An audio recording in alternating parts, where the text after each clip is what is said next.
Entonces, en Venezuela, quienes consideran, a mí me preocupa mucho eso porque pareciese que hay un desconocimiento, hay una visión tal vez romántica de la cosa. Nosotros tenemos que ser muy objetivos. En Venezuela hay que estar claro que la Corte va a determinar es eso, no va a delimitar. La Corte no ha considerado delimitar. Guyana no llevó la frontera territorial a una decisión de la Corte, no. Guyana llevó fue un laudo arbitral que para ellos es válido y para nosotros no, porque es nulo e irrito. Y justamente ese carácter nulo de ese laudo hizo que se firmara el Acuerdo de Ginebra. ¿Qué ocurre también? Bueno, las posiciones, creo que a nosotros, nuestro documento, el documento enviado por Venezuela, le faltó tal vez un poco de fuerza, porque si bien Guyana en su interpretación del acuerdo dice que es para determinar si el laudo es válido o no, nosotros en el documento que se envió a la Corte, en un memorándum que se envió a la Corte, no decimos taxativamente que el Acuerdo de Ginebra es para delimitar la frontera entre Venezuela y Guyana. Eso hay que decirlo. ¿Y dónde comienza la frontera? La frontera comienza donde termina el río Esequibo. O sea, Venezuela reclama como suyo, o reclama o establece como su frontera el río Esequibo desde su nacimiento hasta su desembocadura, incluyendo la totalidad del río. Todo lo que está del otro lado es Guyana. Eso también debió Venezuela colocarlo en el memorándum que envió, porque los jueces no conocen el tema y nosotros no podemos partir de la idea de que ellos se van a involucrar de manera propia, ¿no? Por interés propio en el asunto. Y nosotros debimos, en ese caso, ser mucho más enfáticos y explícitos diciendo el Acuerdo de Ginebra es para delimitar la frontera, en primer lugar, y en segundo lugar, el laudo es nulo y por esa razón nació el Acuerdo de Ginebra.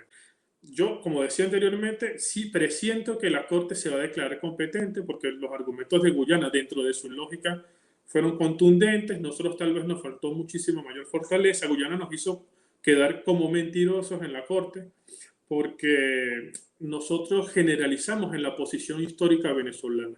La posición histórica de Venezuela es no aceptar la jurisdicción de la Corte en los asuntos que tienen que ver con la independencia, con la soberanía, con el territorio, lo que en derecho internacional se conoce como asuntos vitales. Esos son los únicos elementos que hacen que nosotros no consideremos someter a la consideración de terceros, ni arbitraje, ni corte, los asuntos que tengan que ver con nuestro territorio.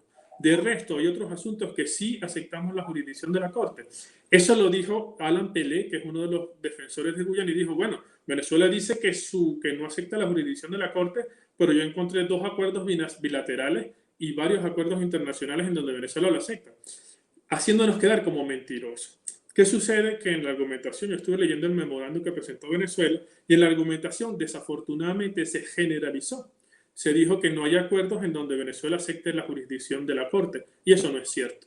La posición nuestra, como lo dije anteriormente, que creo que todos los venezolanos debemos saberla, porque esto es transversal, esto no es político, es un asunto de nuestra integridad territorial.